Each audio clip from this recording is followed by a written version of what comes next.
Last video में हमने Indus valley civilisation के दो प्रमुख शहर हड़प्पा और मोहनजोदड़ो के बारे में पढ़ा था। आज के वीडियो में हम अन्य बाकी शहरों के बारे में जानेंगे, साथ ही सिंधु घाटी सभ्यता की विशेषताएं और उनके पतन के कारण को भी जानेंगे। तो सबसे पहले स्टार्ट करते हैं सुत्ता केंडोर। सुत्ता केंडोर की खुदाई 1927 में R.N. स्टाइन ने किया था।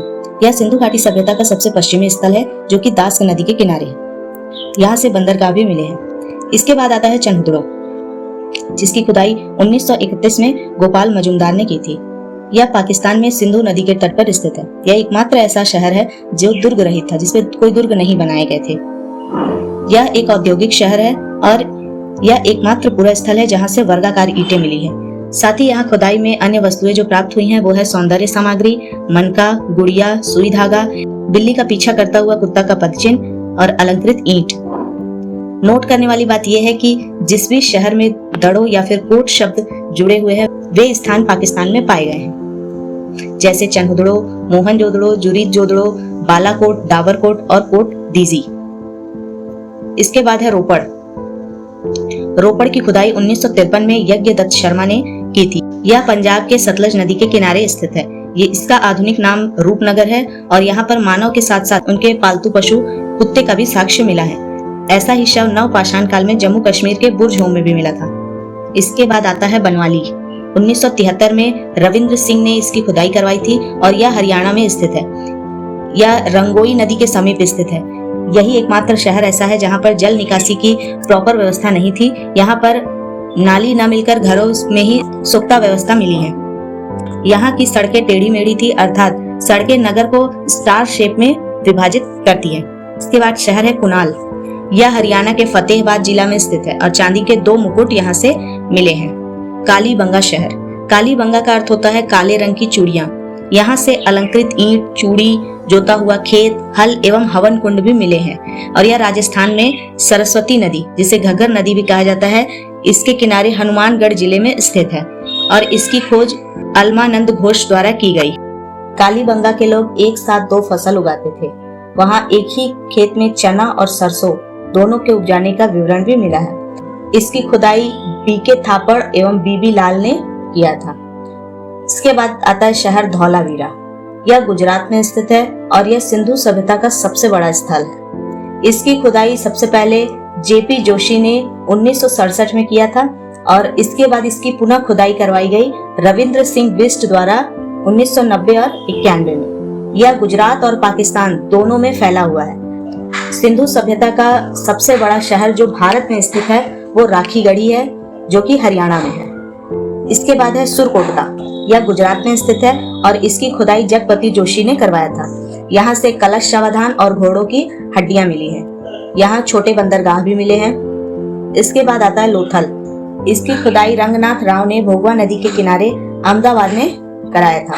यह सिंधु सभ्यता का बंदरगाह स्थल है और यहाँ से गोदीवाड़ा यानी कि डॉकयार्ड का भी साक्ष्य मिला है। यहाँ फारस की मुहर मिली है, जिससे विदेशी व्यापार का संकेत मिलता है। माप तौल के सामान भी मिले हैं, दिशा मापक यंत्र मिला है और यह एक औद्योगिक शहर था। इस शहर में घर के दरवाजे जो थे सड़कों की ओर खुलते थे। यहाँ से युगल शवाधान यानी कि जोड़ों में लाश को दफनाया जाता था, जिससे सती प्रथा का आभास मिलता है। इसके बाद है रंगपुर शहर। यह भी गुजरात में ही स्थित है और यहाँ से धान की भूसी मिली है। अब बात करते हैं सिंधु सभ्यता की विशेषताओं के बारे में। तो सिंधु सभ्यता एक नगरीय सभ्यता थी और यहाँ की सड़कें एक दूसरे को समकोण पर काटती है और सड़कें पूरब से पश्चिम दिशा की ओर थी, जिससे हवा द्वारा सड़क स्वतः ही साफ हो जाती थी। नगर नियोजन और जल निकास की सबसे बड़ी व्यवस्था यहाँ पर थी। नालियां ढकी हुई थी और सड़कें सीधी थी। अर्थव्यवस्था का मुख्य आधार कृषि था और अंतर्राष्ट्रीय व्यापार भी होता था। इनकी भाषा जो थी वो भाव चित्रात्मक थी। समाज मात्र सत्तात्मक थी और इनकी लिपियां दाएं से बाएं की ओर लिखी जाती थी। हड़प्पा लिपि के प्रमाण में सबसे ज्यादा चित्र यू आकार तथा मछली का चित्र देखने को मिलता है। हालांकि इन्होंने क्या लिखा है ये आज तक कोई भी पढ़ नहीं सका है। इनके मुहरों पर सर्वाधिक एक सींग वाले जानवर का चित्र बना हुआ है। साथ ही इनके मुहर पर गाय और शेर के चित्र नहीं मिले हैं। हड़प्पा सभ्यता के मुहरों में सेलखरी का प्रयोग मुख्य रूप से किया गया था और यहाँ के लोग जो थे वो लोहे से परिचित नहीं थे। इसके अलावा अन्य धातु जैसे सोना, चांदी, तांबा, टीन, कांसा, इन सभी को से वो परिचित थे। यहाँ माप तौल के लिए न्यूनतम बाट जो थी वो 16 केजी की। सिंधु सभ्यता के लोग तलवार या युद्ध से भी परिचित नहीं थे। मिट्टी के बर्तनों में लाल रंग का उपयोग होता था। सिंधुवासी विश्व में कपास के प्रथम उत्पादक माने जाते हैं और यहाँ के लोग कृषि भी करते थे, पशुपालन भी करते थे, किंतु मुख्य व्यवसाय उनका व्यापार था। यहाँ के लोग मनोरंजन के लिए चौपर और पासा खेलते थे। इनके प्रिय देवता शिव थे।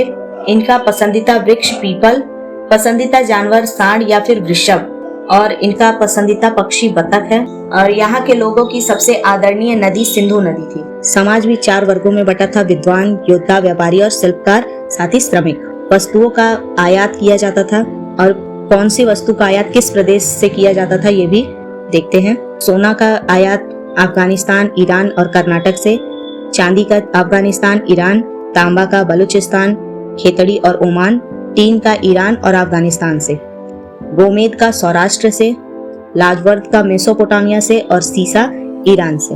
अब सिंधु सभ्यता के पतन के कारण भी जानते हैं। सिंधु सभ्यता के विनाश का सबसे बड़ा कारण बाढ़ को माना जाता है। वर्तमान में हुए उत्खनन से IIT खड़गपुर को सिंधु घाटी सभ्यता से संबंधित कुछ प्रमाण मिले, जिस आधार पर कहा जा रहा है कि इसके पतन का महत्वपूर्ण कारण जलवायु परिवर्तन है। कुछ अलग अलग विद्वानों ने पतन के कुछ अलग अलग कारण बताए हैं।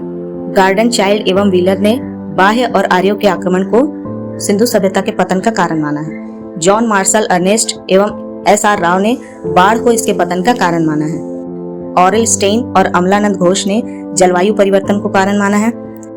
MR साहनी ने भूतात्विक परिवर्तन या जल पलायन को सिंधु सभ्यता के पतन का कारण बताया। जॉन मार्शल ने प्रशासनिक शिथिलता को इसके पतन का कारण माना है और KUR कनेडी ने प्राकृतिक आपदा जैसे मलेरिया, महामारी जैसी बीमारियों को इसके पतन का कारण माना है। इसके कारण सिंधु सभ्यता का धीरे धीरे ये पतन की ओर बढ़ता चला गया। सिंधु सभ्यता के प्रमुख स्थल वो कहाँ पर स्थित है, उसके उत्खननकर्ता, उत्खनन वर्ष और किस नदी के किनारे है, इसका पूरा लिस्ट एक जगह पर लिख दिया गया है।